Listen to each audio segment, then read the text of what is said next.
Hello, everyone, and welcome to the fourth and the final edition of the webcast series, Global Payroll, Turning Adversities into Advantages. I'm Stephanie Fernando, and I will be facilitating this webcast brought to you by Niamo. So those of you who are our repeat audience, we hope you find today's session just as interesting as its predecessors. And for our first timers, I'm sure you're in for a treat. So here's a quick recap. We had launched a four-part webcast series on Monday this week on account of the Global Payroll Week, and we are using this series to throw light on steps that global organizations are currently taking to ensure continuity in their global payroll process, especially amidst this COVID-19 crisis that we find ourselves in. The first part saw Jason Davenport, chair of the CIPP, join us for a virtual fireside chat on the topic Globalizing Payroll, a Solution to Prevent Its Disruption. On Tuesday, Niamo had co-hosted a webinar with the Global Payroll Management Institute, that's the GPMI, on the topic, Navigating Through the Challenges of Global Payroll.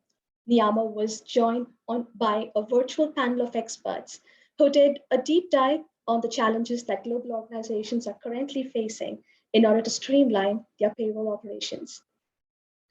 Yesterday, we were joined by Kamaraju Mutiala from Nokia's payroll leadership team for a very insightful session on the topic, virtualizing global payroll to ensure service continuity.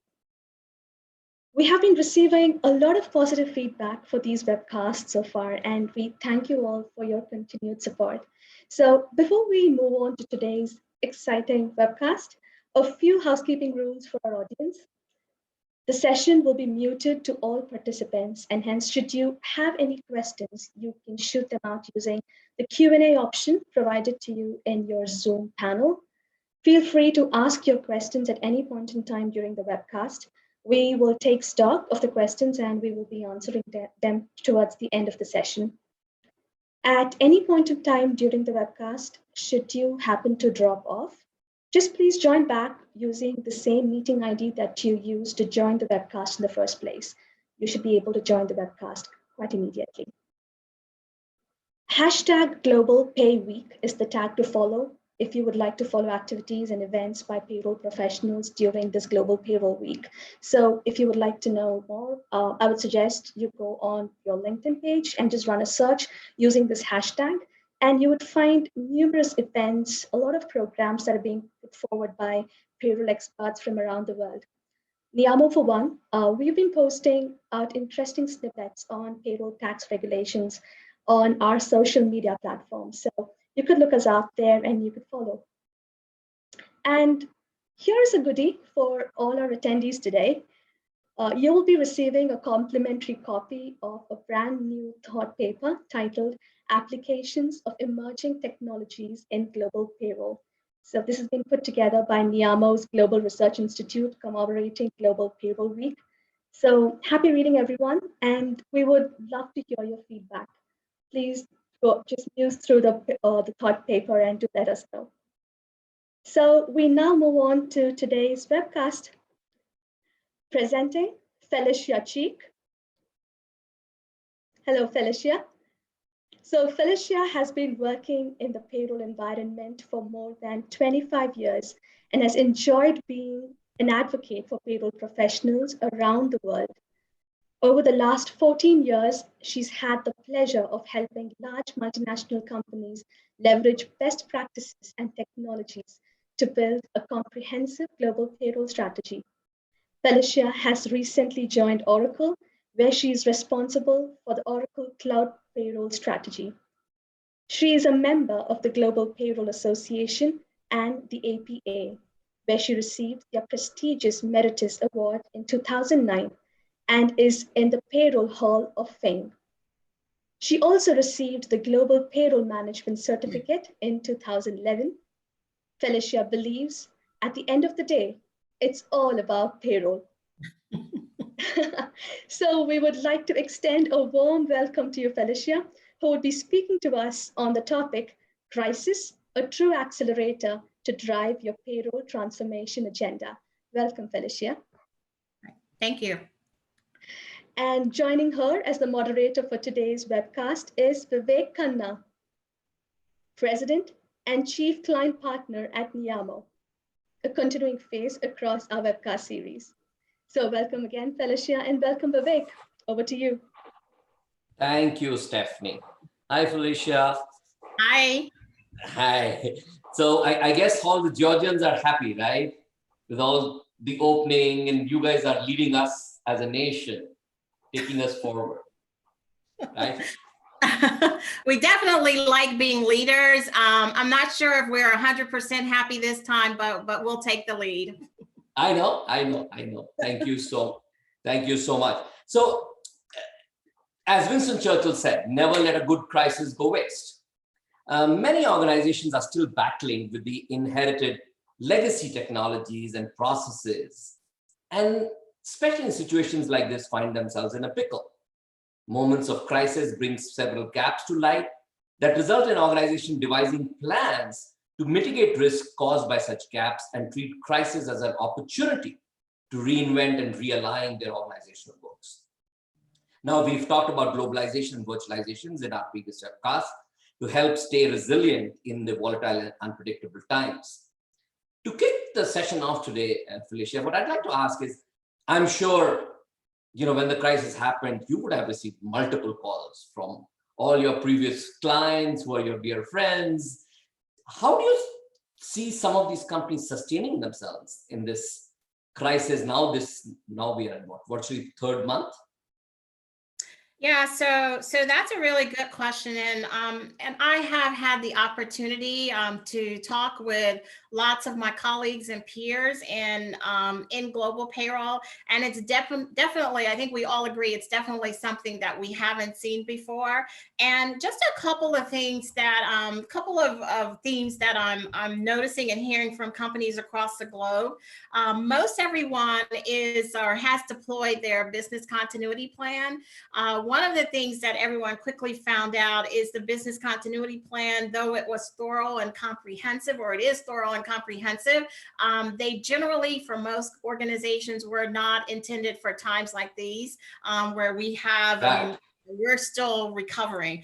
But so people have adjusted, and this is an opportunity for everyone to show their agility and flexibility from a people, process, and technology perspective. Those organizations that have been able to quickly adapt are most successful. I can say from a payroll perspective, one of the things that I'm hearing consistently from organization to organization is payroll professionals are really trying to get everyone paid, and they are really appreciative of the fact that their organizations are allowing them to focus on basic payroll processes without having to do a lot of the special payments like bonuses and things like that. So really just focusing on regular payments at this point.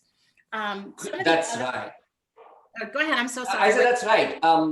Even yesterday, this was shared by Mr. Kamaraju, is that one of the good aspects of a good payroll BCP plan is to have a standard payroll set up, so that in case you run into any crisis, you still get the employees paid on a standard number and then reconcile back, rather than not have, missing and you pay earlier, etc. So you're right, organizations are allowing the payroll professionals to run the basics and ensure that people are getting paid, and at least, remittances are going to employees concerned.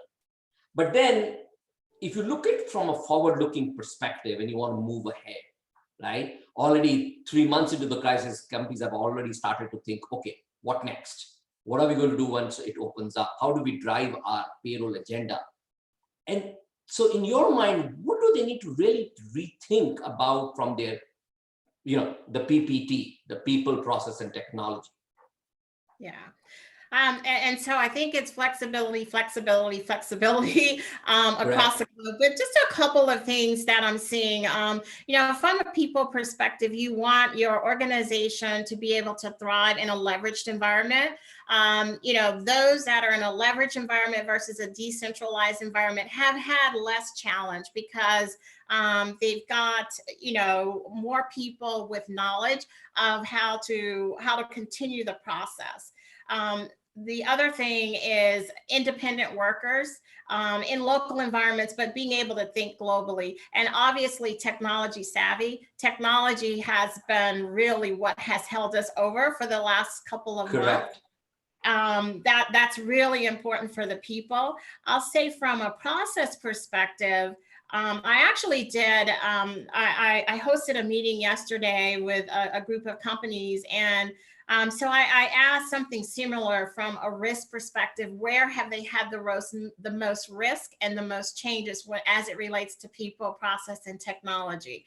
And from almost everybody, process has been the biggest area of risk as well as change. And really, when we think about that, it's because organizations still have an opportunity. Most organizations still have opportunities to streamline and standardize their processes across the globe.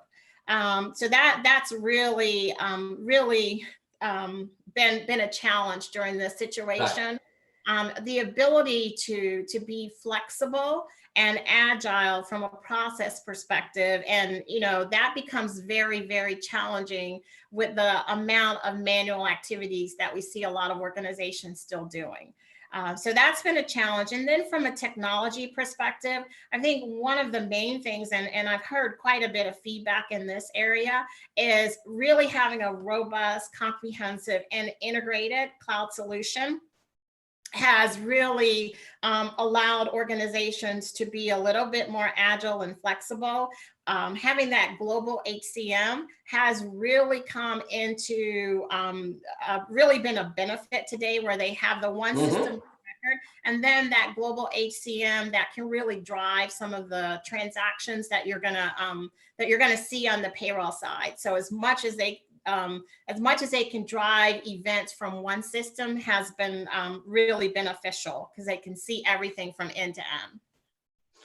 You're so right, Felicia, because that technology has been the one savior for all the companies. The more mature the company was on their technology journey, the better off they were in this crisis. They were able to manage the crisis more easier, face the least amount of change, etc.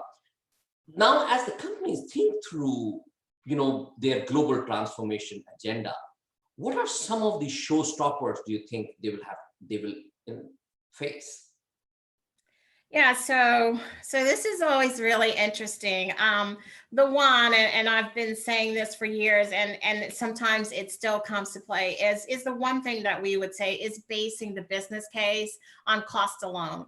There are so many more benefits from a global payroll transformation than cost.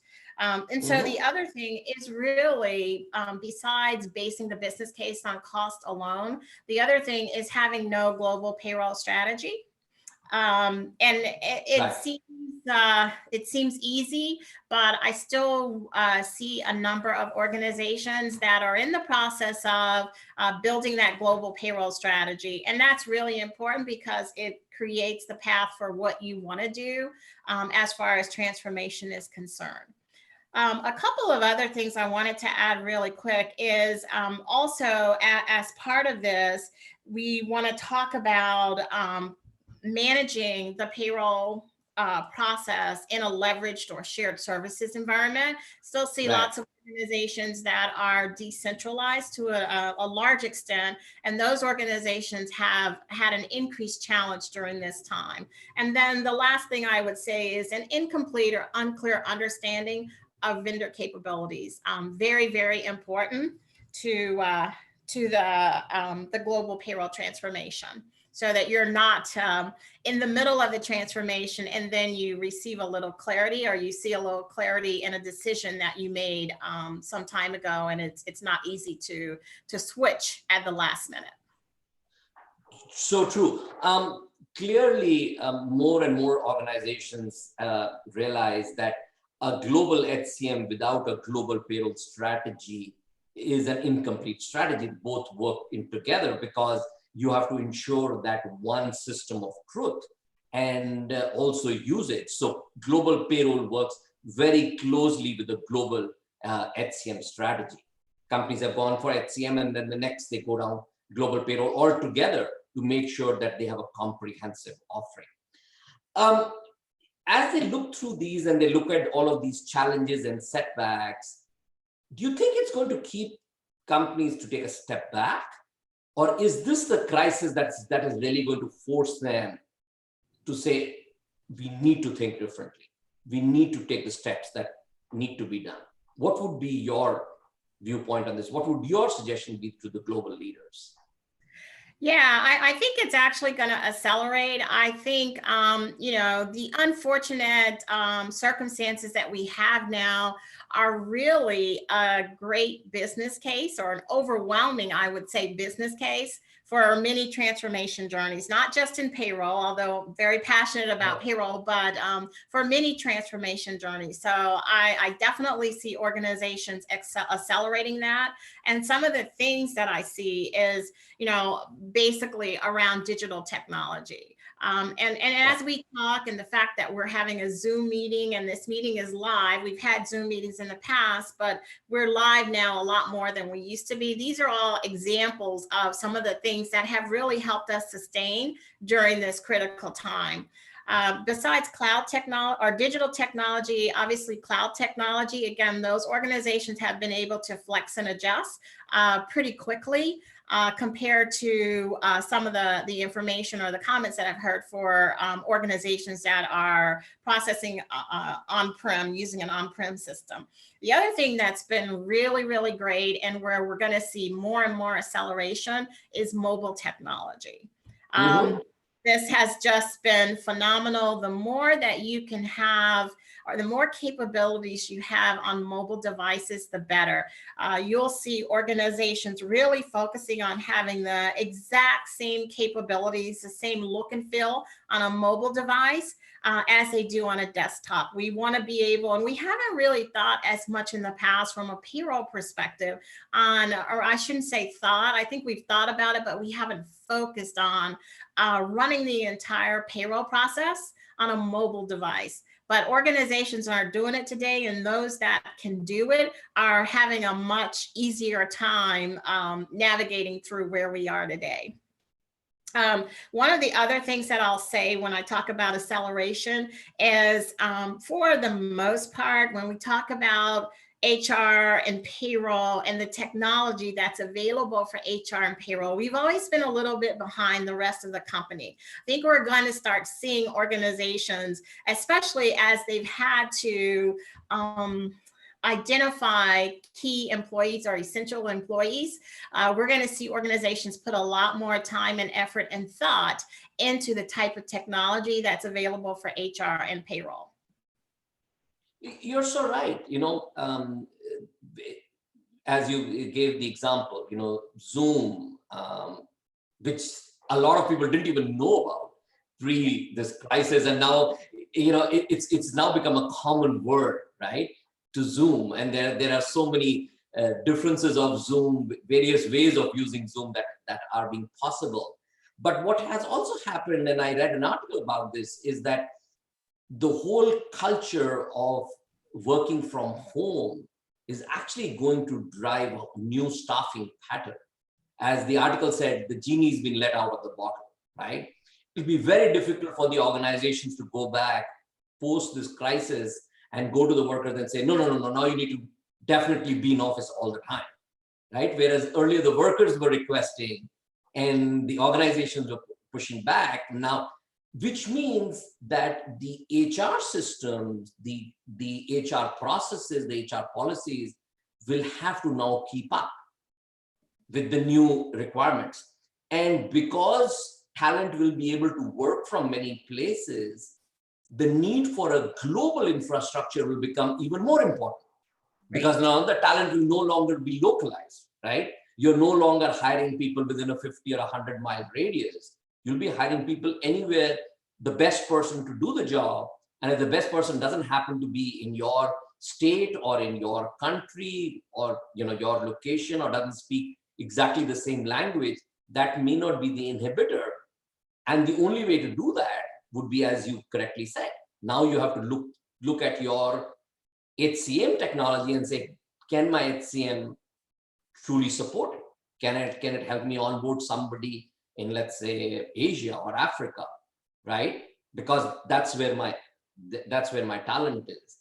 And you led to a very interesting point that we've always looked at payroll from an employee experience perspective when it comes to the mobile technologies, right? Most of the companies have looked at how to display a pay slip or tax documents, but the actual payroll process, we've never looked at it from can a payroll processor do it on a mobile? But that's because we were always looking at large chunks of data, because most payroll processors were looking at 1,000 employees, 100 lines, and it was thought impossible to look at those on a mobile device.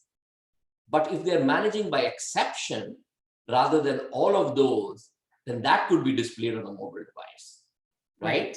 But once they start using the bots to really do the main amount of work and the artificial intelligence, then the payroll reviewer or the approver would actually be looking at something that is an exception, and that those could be 10, and those could be displayed even sequentially on a smaller size frame. So yeah, you raise very, very interesting points over here.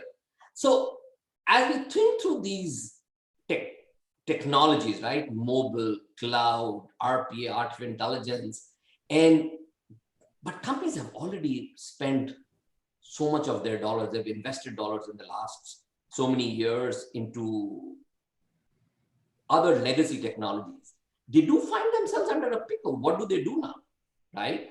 And given the economic scenario, what would your advice be to these companies to think through these important decisions, which are on one side very important for their survival because they need to change, but on the other hand, they are thinking through the economic scenarios?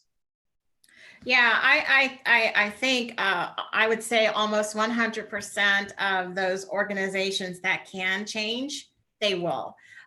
This is really the time to transform. And I believe when this is over, we have a new normal. And I think everyone's saying that. In the event I hosted yesterday, someone mentioned when we get back to normal. And the question was, will we have normal the way that we've had it before, or is there a new normal? Definitely a new normal in every aspect of our world. And I do believe that digital or technology changes will happen as quickly as organizations get back and functional and operational. It will be a top priority because basically technology is what has allowed us to sustain during this time. Right. So given, in your new role and, you've been so close to technology, why don't you take this opportunity to paint us a picture of what would the world look like, right? The new digital world post this crisis. So just thinking about that a little bit, I think we're living a lot of it with this meeting. And you mentioned before, organizations are comfortable with people working from home because we can still connect. Right. I think we're going to see more shared services. It will just be more prevalent. We need to be cross-trained, and more than one person needs to be able to do a job. Also, from our perspective, there will be more emphasis on a comprehensive global HCM that really drives payroll activities. To your point before, in the perfect world, and I think as we move forward, as much automation as we can have, we really will be managing exceptions and not the basic day-to-day transactions. I also think as a result of where we are, companies will spend and they will apply a lot more due diligence to choosing a payroll provider. I think payroll providers at this point you really benefit from being a partner. So it's not just a vendor that's processing your payroll, it is a partner, and the company or the organization and the payroll provider need to be able to flex where necessary and work through issues and challenges. And that's going to become more and more critical. Those that cannot partner very well or flex easily are really struggling a lot more during this time. I also think more emphasis on the system, the agility of the system, the flexibility of the system, because we've had lots of changes that are pretty rapid. And so even though some changes that we've seen have not required us, in fact, we haven't seen from a payroll perspective any changes that have required us to program our system or make major changes. What we have seen is the need to be flexible so that our customers could do different things that were required with the system the way it was or the way that it is.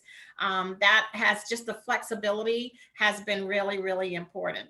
I think we're also going to have more identification of key transactions.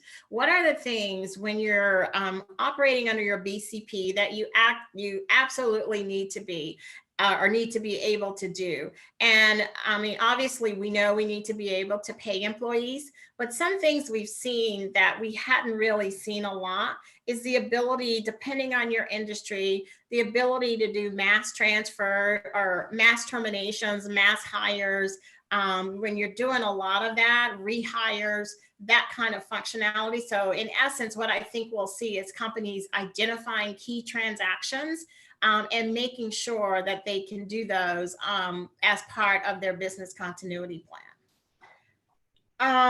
Let's see. Oh, the other thing that and I've been talking about this for years, electronic payments. We haven't talked about it to this point, Right. but you know, there are still some organizations, some employees that receive paper payments, and paper payments in themselves are not so bad if you're mailing them. But everything that we do, the fundamental things that we do, have been impacted. When you're giving out paper checks in the office, that organizations had to change really quickly on that. So I think we're going to see, and hopefully it'll be easier to really increase the number of employees that are receiving electronic payments. And even if they choose not to receive electronic payments on a regular basis, at least have a setup so that there's a backup in cases like this. That's pretty much what I'm saying. Also, from a digital perspective or a technology perspective, I'll also add a lot of the changes that we're making. There's all kind of new reporting requirements that are being required or are going to be required. So really having the flexibility of robust reporting and analytic capabilities is also something that organizations will focus on in the future. You're right. Actually, it's funny that you talk about electronic payments. That was exactly one of the areas that was brought up by our speaker yesterday, especially in the international scenario. When you look in US, you're right. We still, I think the number that I know is about still 10% of employees are still paid by paper checks for various reasons. And I did see at one place that there is this company that has come up with, it's actually an electronic check. So instead of mailing the check, you can actually email the check, because now you have the check. You know, the banks have started allowing you to photograph the check. Right. So instead of actually sending out a paper check, this is a paper check which is emailed with the entire MICR code on it, so that you can photograph it and process it on your payroll. So as an alternative, it's still a paper check, fulfilling the paper check requirement, but electronic, to come up with these situations. As well as, the growth in pay cards. Because, we've seen pay cards being used for more hourly and daily workers, but those could be good ways of as alternate payments to people who prefer paychecks, paper checks, to provide them as a backup method, right, so that they can get those funds in those cards for those non-bank scenarios. So yes, you relate. So tell me, given this wonderful picture, and we are so excited to look forward to all of these changes, what are companies like Oracle looking to do? Because I'm sure you all are already thinking about how the crisis, and you all have always been the leaders in making changes in this industry. So what should we all be looking forward to? So basically really selling more cloud, Right. more cloud tools, more flexible, and, continuing with the flexibility and the agility of our tools, our cloud tools. I think are really important. They've been really beneficial. We've received some really good feedback from our customers. One of the things that we've done is we actually released a few products, a health and safety product to really help organizations capture information and really manage their workforce, which is it's not necessarily a payroll piece, but it is part of payroll, because information that they're storing in there will ultimately impact how they pay people, and absence management, things like that. So for Oracle clients, we made that available to everybody. But I think you will see us continue to develop very flexible tools that are intuitive. One of the things that we've done over the last year that's been really beneficial, we heard a lot of feedback, and you probably will hear this from others as well, is making the mobile technology look as much and have the same functionality as you can do on a desktop. People have really, really appreciated that, because they've been able to, if they did not have access to a desktop immediately when this happened, they were able to run payrolls and do everything that they were doing on a desktop on a mobile device. That's been really, really critical, as well as leveraging RPA, so bots for different parts of the payroll process. We use a lot of chat bots for just helping employees a lot quicker, and also artificial intelligence wherever we can, incorporating that. A lot of things from, if we look at absence and time, a lot of things in that area, digitized versus biometric tools, which really we've always talked about the safety of biometric tools. It's more and more apparent during this time. So really focusing a lot in the direction that we are. Right. Thank you. So in closing, the Global Payroll Week serves as an acknowledgement to the commitment and work put forth by our community of global payroll professionals. They all look up to a leader like you. So what's the message you have for all of our global payroll professionals in the audience? And maybe the people who are thinking of becoming global payroll professionals. Yeah, well, you put me on the spot with this, but I will first say I don't think I said at any point during this is happy Global Payroll Week for all of the payroll professionals. If you're not a payroll professional, make sure that you wish your payroll professionals a happy Global Payroll Week. What I would say is, at the end of the day, global payroll professionals are essential workers in every country and every company across the globe. And that's pretty, I can't really say more. I think that payroll in general has really done great work at their organizations. And if they, we're shining right now.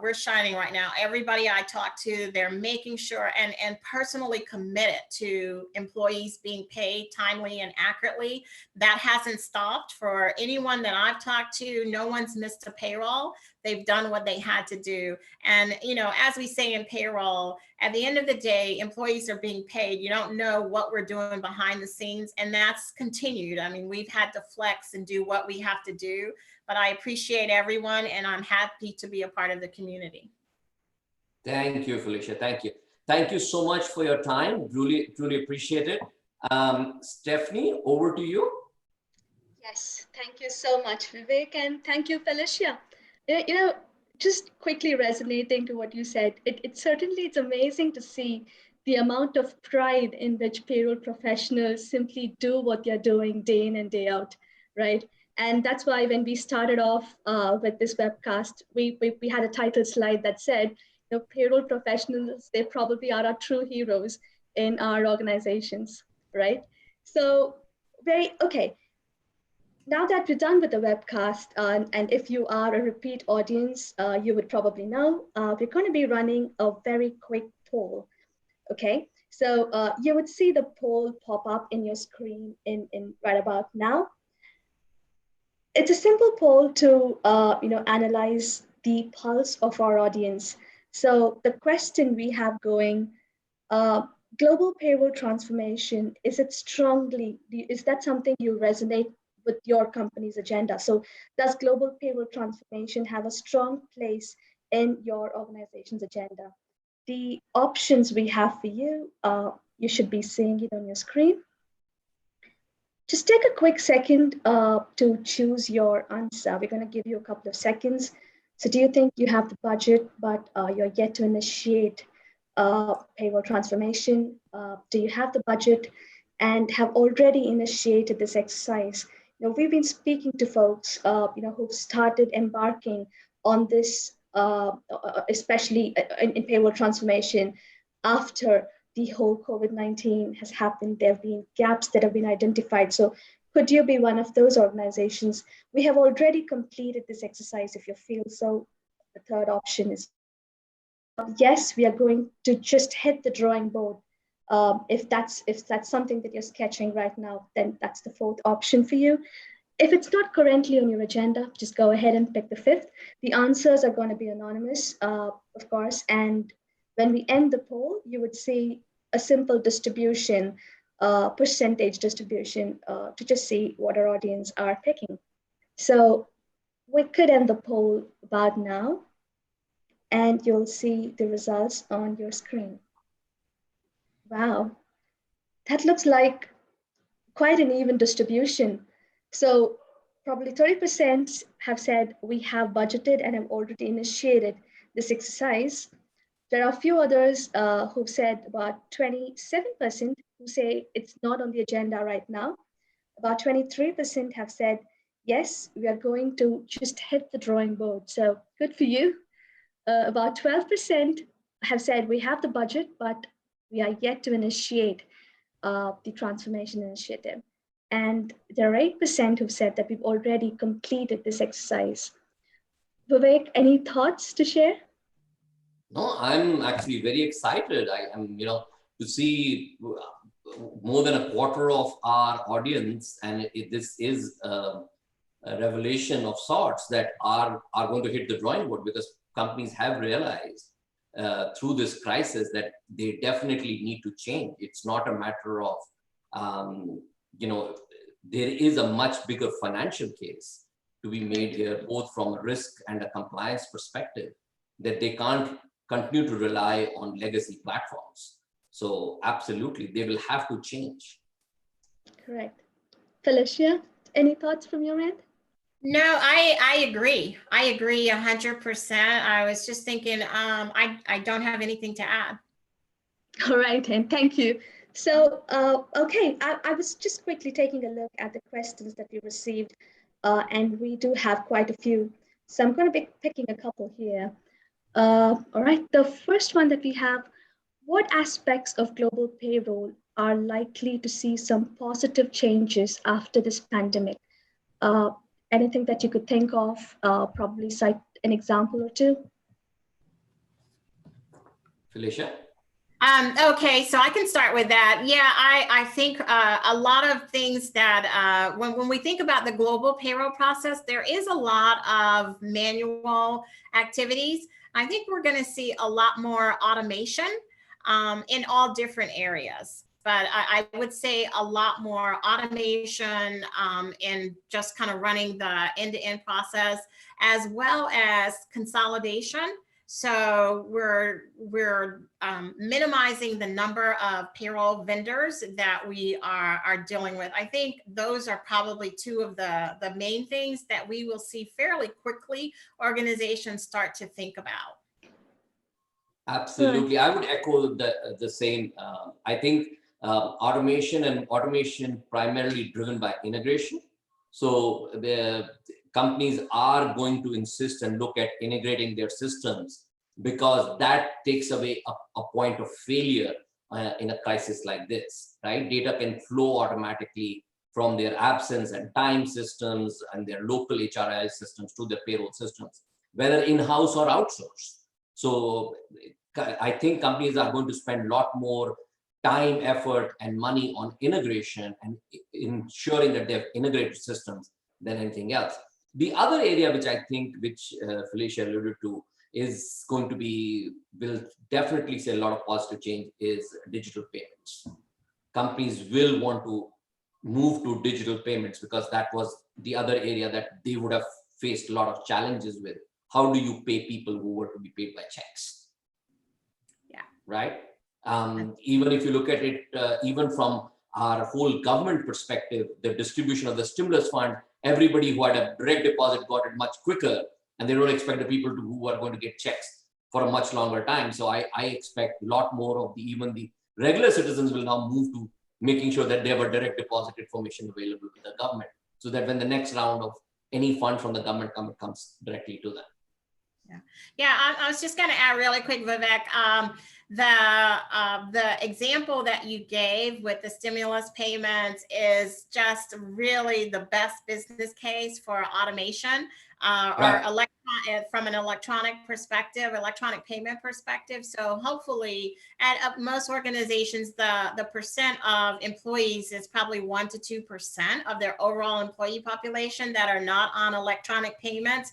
That's going to start to change. I mean, there are so many lessons learned out of what we are going through now.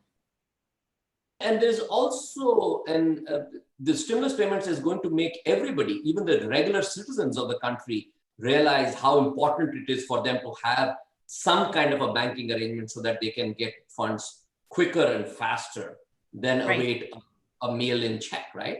Which is going to put them at the end of the tail. So, Stephanie? Okay. All right. Here's the next question. Okay, so how do you see the payroll industry evolve I think it's supposed to be in the next 5 years, given the turn of events and possible shift in work culture? Do you see it affecting the future of payroll industry? You want me to start with that one? Okay. And so I see, one of the things, the recurring themes that you've probably heard from me during this is cloud technology. And probably, I would say at least 50% of payroll organizations are either in the cloud today or they're looking at going to the cloud. We are going to see that be a very natural progression. It's not if we're going to the cloud, it's when we're going to the cloud. That will start to change. And then we're going to see more automation. Even in the most automated payroll environments, I still see a lot of manual activities. We're going to start to see those things being automated either in the system or through RPA. So a lot more managing exceptions and the basic transactions really flowing from that global HCM system. So, based on the events that occur in the HCM, then the payroll events are automatically triggered. And, back to the point of more managing for exception. And I think payroll will be more and more automated, but a more critical part of any organization. And I'll just add one little thing to this. One of the first things I saw from some companies is payroll was not considered an essential process for whatever reason. And as a result, for some, they didn't have VPN access, and where they had a list of who was eligible for VPN, payroll was at the bottom. That quickly was recognized and quickly switched, and probably will again. So the importance of payroll is very, very clear during this time. You're so right. If they don't have VPN, people don't get paid, right? Right. So they're the first ones now who will get the remote access and everything that is required to get their work done. Absolutely. I think what you alluded to, the mobile aspect, I think is going to get even more and more important from an industry perspective. That has been the trend in every other part of our life. What started on the desktop has come on the phone. It cannot be that payroll will stay behind. So clearly, and as the more automation comes in and management by exception, I think the use of mobile technology will become even more and more important. Not just in the processing part, but I think in the entire cycle, right? From where time is required and payslip to the payslip, from time being the input to payslip being the end result. All of these will have the mobile being starting to become more and more as a choice of platform. Right. Right. So I have a question here with Vivek, which we probably touched upon yesterday. And okay, so working from home, how do you ensure your data is secure? Well, that's a good question. You want to go through a VPN, but I don't. I don't know. I'm going to have to defer to Vivek, but I would say that that you would want to go through a VPN. But I don't know, Vivek. What would you add to that? Absolutely. So when you look at data security, right, from a work from home perspective, you have to look at it at different levels. First is the data security at the data server level. So most companies today have methods by which data is encrypted at the server and as well as encrypted in transport, either through a VPN or through an HTTPS format, so that anyone who is working remotely, there is very low possibility of that data being hacked during the process. Now, one area that was alluded to on yesterday's conversation was that the availability of the data on the screen for a remote at home worker, which could be made accessible by the other members of that home, whether it be their roommates or their family. And yes, that is a certain degree, I think, contractual obligations that the workers will sign up. We have seen the dark screens that have come from 3M that ensure that only the person looking at the screen right in front is being able to see. So, an accidental way of data being insecure will go away. As well as logging. As the workers will work from home, they will see even greater oversight to their activities, because everything that they will do will get logged in some way or fashion. And those logs will then be monitored by, artificial intelligence that will look for patterns that will show if somebody is not doing the correct area. So those are the different tools companies are using and are going to use in the future to ensure that work from home is, secure. Got it. Speaking of work from home, I have an interesting question here. So a certain India-based MNC with its 450,000 employees across 50 countries says that 75% of its employees will be working from home. So what will this and similar structural changes mean to payroll and compensation? So will this be the prevailing trend across the world? Could you share your views? I do think it'll be a trend. I definitely think it'll be a trend. And from an infrastructure perspective, lots of changes coming that way, because I think you said 450,000 employees across the globe. 450,000, yes. Yeah, that's not surprising at all. It's not surprising at all. And I do think that's a trend. And I think that, the payroll profession can accommodate that. As far as how, did you ask, how does it change payroll? Payroll and compensation. And compensation, yes. Do you see it affecting payroll and compensation processes? From a process perspective, no. Because, if you've got the right technology in place, it really doesn't matter. And I will say that it's technology plus process. And one of the things that you would want to do in your process in order to handle the volume is you want to automate as much as you can. I know you guys are hearing me say automate a lot, but it's important. You want to automate as much as you can. So it doesn't matter if you have 100 employees or if you have 500,000. If you're managing the exceptions, and hopefully you don't have 500,000 exceptions, but if you're managing the exceptions and everything is automated, it should not change your process. True. Right. But from a compensation perspective, yes, it is going to change in many ways. You will see employees starting to get allowances by their organizations, helping them set up their work from home infrastructure. Companies may start buying, for example, internet bandwidth. What they were buying today only for their specific real estate, they might buy for distributed real estate, right? And one of the big areas that is going to make a huge change is once 5G rolls out, right? Because 5G suddenly brings a gigabit transmission to every singular location. So the speed with which 5G will roll out in most of the nations, suddenly your homes will have as much bandwidth available that was currently only available in an office infrastructure.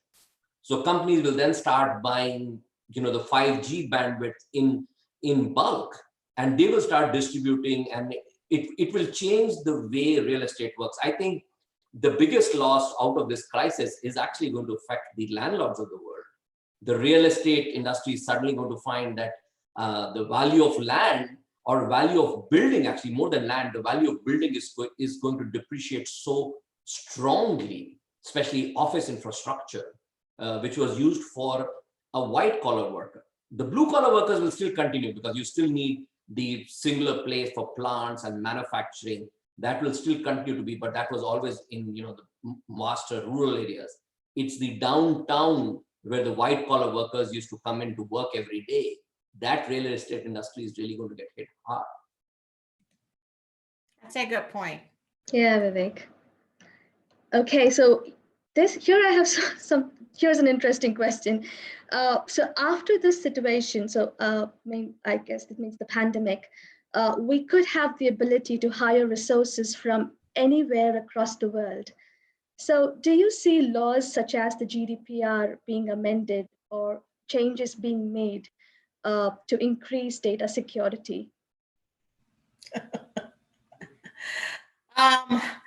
Well, I'll start by saying that I think that there will be lots of adjustments as a result of where we are today, and it would not surprise me. I say it would not surprise me, but it's almost inevitable that data security, the way, working from home, some of the things that Vivek just said will definitely be part of taken into consideration for laws like GDPR or similar laws in other countries. I think they'll definitely be making sure that the way that we are doing business coincides with what's included in GDPR, because I am sure some of those things may need to be reevaluated considering where we seem to be going. Oh, absolutely. I think all of the governments globally will have to step up to accept the change that this crisis has brought in. It happened last time when we had the financial crisis. We had a bunch of laws that came out in order to protect the consumers against all the predatory lending practices that were there. So with this change, I am 100% sure that even global regulations like GDPR and their regulations will be amended to provide the flexibility, yet ensure security. Because let's look at the GDPR's intent was to protect the consumer, right? It wasn't meant to be a bureaucratic process to stop companies from expanding. It was to protect the consumer. So and the consumer is also the employee. So they will have to amend it to ensure that the employee's right to work is maintained while at the same time the consumer is secure. Gotcha. Okay, so Vivek, Felicia, I do have a few more questions, but I'm going to wrap this up. We've just got about 5 minutes to go, but I'm going to take one comment here, an interesting comment someone has left for us. This reads, this is not a question, but a comment on a very valid point raised by Vivek about digital payments. Really hope that states like California, who have decade-old regulations of paying financial paychecks through paper, check in person, would make the regulations more flexible and allow digital payments. So that's a comment left by one of our audience. Oh, absolutely. I think this is something we need to raise up with our most, I think, forward-looking governor, Gavin Newsom, that it is time that change. But as I said, I have read about this article on how this electronic check, which is an equivalent of a paper check that a company has made available, so that it fulfills the current California requirements, but the employee can still get it digitally and process it. Got it. I agree with that. I definitely agree. And just, from state to state, country to country, laws will be revisited. And I'm excited about some of the things that will change as a result of where we are today. Right. Okay, so that was our last question, or rather comment for the session, and we're going to call this a wrap. On behalf of our audience, Felicia, Vivek, thank you so much for your time. Happy Global Payroll Week, both of you. Any last comments before we probably close? I don't have any. I just want to thank everyone. And again, I'll say happy Global Payroll Week. And we're going to be different as a result of this. Things are going to be different. I think they're going to be better. Right. Thank you, Felicia, for your time. Absolutely, everyone. I hope this series of webcasts have been interesting and informative. Our team looks forward to all the feedback that you can provide. Tell us about topics that you would like to listen to in the future set of webcasts, and we look forward to seeing you then. Have a wonderful day, everyone. Thank you. Thank you, Felicia. Thank you so much, Vivek. I'm sure our audience benefited immensely from this webcast. Thank you so much, you both. So with that, we come to the end of the webcast series. And as I said earlier, our attendees would all be receiving a complimentary copy to the Thought Leadership Report titled Applications of Emerging Technologies in Global Payroll, brought to you by NIAMO's Global Research Institute. And if you would like to view this webcast again, please drop into NIAMO's YouTube channel, and you will find webcasts 1, 2, and 4 listed there. Our series registrants will, any which ways, be receiving the links on email in a short while from now. So we hope you enjoyed these sessions these last few days,